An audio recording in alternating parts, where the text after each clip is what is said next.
ចាប់ផ្ដើមនៅភាពនេះផងដែរយ៉ាងឆាន់បានគិតថាគាត់ប្រហែលជាមនុស្សល្បីនៅក្នុងទីក្រុងម៉ាន់ហ្គូហើយមនុស្សមួយក្រុមកាលពីពេលមុនកំពុងតែឆ្ពោះមកក៏ធ្វើឲ្យមនុស្សនៅទីនោះខ្លាចនឹងគេចចេញពីទីនេះហើយយ៉ាងឆាន់បានសួរទៅកាន់ពួកគេថាតើមានអ្វីដែលអ្នកត្រូវការទេហើយរៀបនឹងចាក់ចេញក៏ត្រូវគេបានខាត់ហើយគេមានឈ្មោះថាបាំងយៀនគេបាននិយាយថា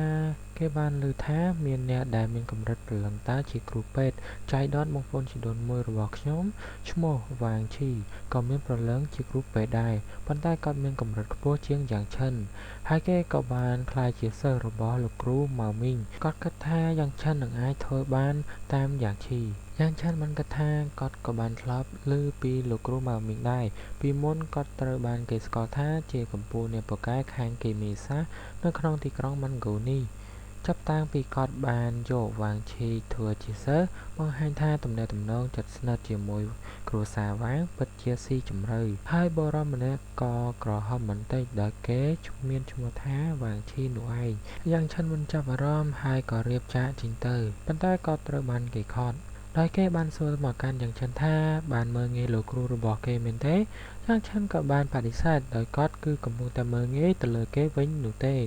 ហើយវ៉ាងឈីបានច្រានយ៉ាងឆិនបន្តិចនិងនិយាយថាត្រឹមជាមនុស្សឥតប្រយោជន៍ហើយអ្វីបានមកមើលងាយគេនៅពេលអនាគតគេនឹងក្លាយទៅជាមនុស្សពូកែខ្លាំងមួយរូបម្នាក់ខណៈពេលដែលយ៉ាងឆិន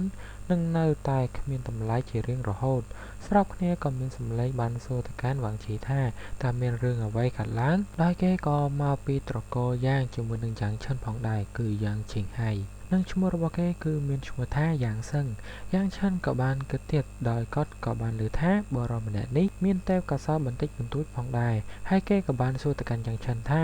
មានបានធ្វើបាបទៅកាន់វ៉ាងឈីទេហើយក៏ឲ្យយ៉ាងឆិនប្រញាប់សំទោសយ៉ាងឆិនបានតបទៅកាន់គេវិញថាហេតុអ្វីបានជាចង់ក្រោយវាកន្ទុយនៅចំពោះមុខម្ចាស់របស់ខ្លួនគេក៏បានតបថាថោកទាបណាស់យ៉ាងឆិនពិតជាបានឆ្លងកាត់បន្ទាត់ហើយក៏បានឲ្យកូនចៅរបស់គេចូលចាត់ការយ៉ាងឆិនក៏មិនព្រួយរំនឹងបាននិយាយថាកណ្ដាប់ដៃបំបីចម្រួលអ្នកទាំង9នឹងធ្វើការចាត់ការម្ដងមួយដួលពីរម្ដងពីររៀបស្មើ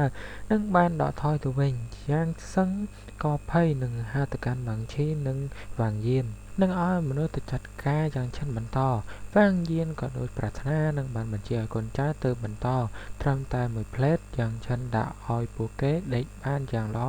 ថែមទៀតយ៉ាងឆិនក៏បានមកច្របាច់កយ៉ាងសឹងហើយក៏បាននិយាយថាទោះបីជាកូនចៅត្រកូលយ៉ាងក៏ដោយតែឯងពិតជាបានផ្កប់ចិត្តគ្រួសារវ៉ាង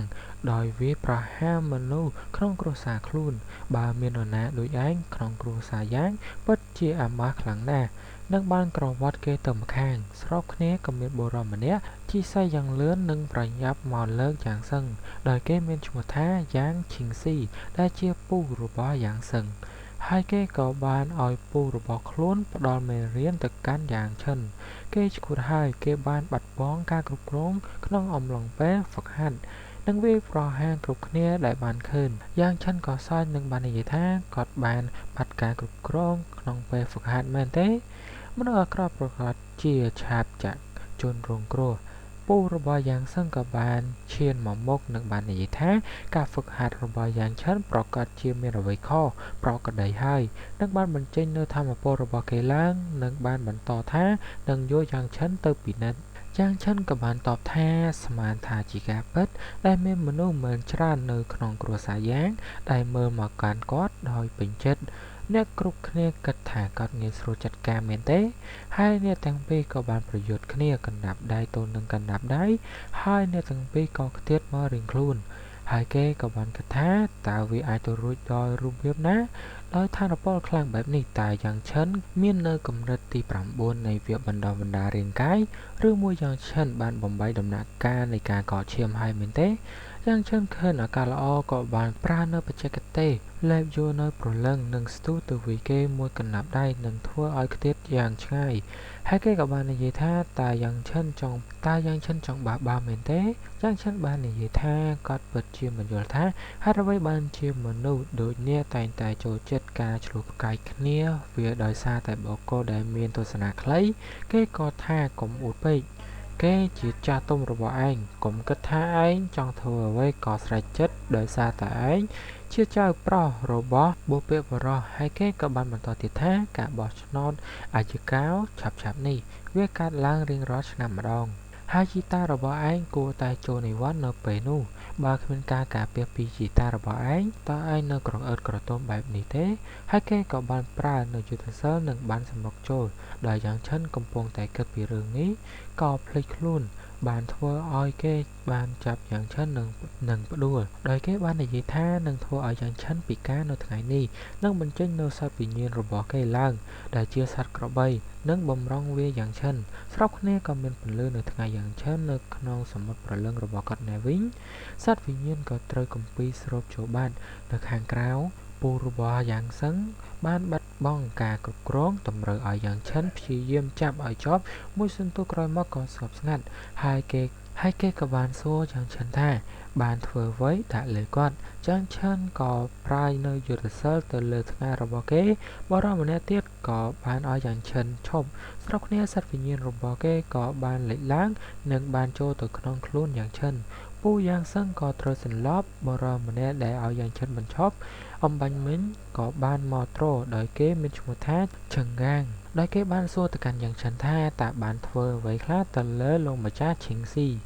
យ៉ាងឆិនក៏តបទៅកាន់គេវិញថាពូឈីងស៊ីជួបប្រទះបញ្ហាខណៈដែលកំពុងធ្វើជាម្ចាស់របស់សត្វវិញ្ញាណរបស់គាត់ឥឡូវនេះហើយជីវិតរបស់គាត់ស្ថិតក្នុងគ្រោះថ្នាក់ចាប់តាំងពីគាត់បានបាត់បង់ការគ្រប់គ្រងហើយគាត់ក៏ត្រូវបំបែកព្រលឹងតាវដើម្បីសង្គ្រោះគាត់មេបញ្ជាការរងឈឹងបានមកទាន់ពេលវេលាប្រញាប់យកគាត់ទៅលំនៅឋានដើម្បីព្យាបាលបញ្ជាការរងក៏បានភ្ញាក់ផ្អើលតែយ៉ាងឆិនបំបែកព្រលឹងតារបស់លោកម្ចាស់ឈីងស៊ីមែនទេយ៉ាងឆិនក៏បានតបទៅកាន់មេបញ្ជាការរងទាំងមុខមាំថាហេតុអ្វីបានជាមេបញ្ជាការរងនៅតែឈរនៅទីនេះយ៉ាងសឹងក៏បាននិយាយឲ្យមេបញ្ជាការរងពុំស្ដាប់សម្ដីយ៉ាងឆិនឲ្យសោះយ៉ាងឆិនវិញទេជាអ្នកបាត់បង់ការគ្រប់គ្រងនិងបានឲ្យចាប់យ៉ាងឆិនហើយគេក៏ត្រូវយ៉ាងឆិនទះមួយកំភ្លៀងហើយគេបានសួរថាហេតុអ្វីបានជាហ៊ានទះកំភ្លៀងគេនិងបានឲ្យមេបញ្ជាការរងសម្លាប់យ៉ាងឆិនមេបញ្ជាការរងក៏ស្ទាក់ស្ទើរផងដែរយ៉ាងឆិនក៏បាននិយាយទៅកាន់មេបញ្ជាការរងថាគាត់យល់ថាមេបញ្ជាការរងរាំងដោយគ្រួសារយ៉ាងហើយវាអាចពិបាកក្នុងការធ្វើសកម្មភាពទោះបីជាយ៉ាងណាក៏ដោយទោះបីធ្វើតាមបញ្ជាក៏ដោយគួរតែយល់ខុសយល់ត្រូវផងដែរចំណែករឿងបន្តគាត់ជឿថាបញ្ជាការរងនឹងវិនិច្ឆ័យឲ្យបានត្រឹមត្រូវហើយពួកគេក៏ខត់ខ្លួននឹងនាំពូក្មួយទាំងពីរចាក់ចេញទៅនៅពេលចាក់ចេញមេបញ្ជាការរងគិតថាយ៉ាងឆិនប្រកាសជាធ្វើឲ្យគ្រួសារយ៉ាងច្របូកច្របល់ជាមិនខាននៅខាងយ៉ាងឆិនក៏ងាកមករកគ្រួសារវាងហើយក៏ឆ្ងល់ថាតើពួកគេទៅណាអស់លឿនម្ល៉េះហើយក៏ធ្វើដំណើរចាកចេញទៅអូខេវីដេអូមួយនេះគឺមានតែប៉ុណ្្នឹងឯងហើយបើសិនជាពេញចិត្តនៅវីដេអូនេះកុំភ្លេចជួយ like ហើយនិង Subscribe ខ្ញុំด้วยផងអូខេមានតែប៉ុណ្្នឹងឯងបាយបាយ